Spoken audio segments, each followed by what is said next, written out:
आज हम बनाएंगे मीठी।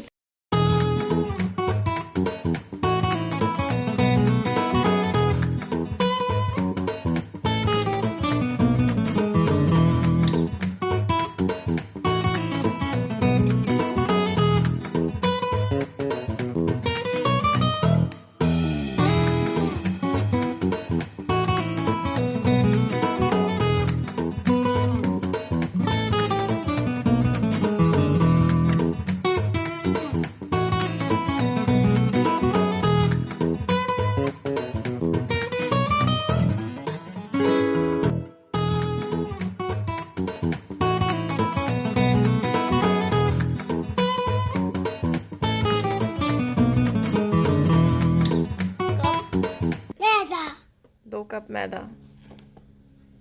बोलो अल्लू बोलो। तो मैदा 3 tablespoon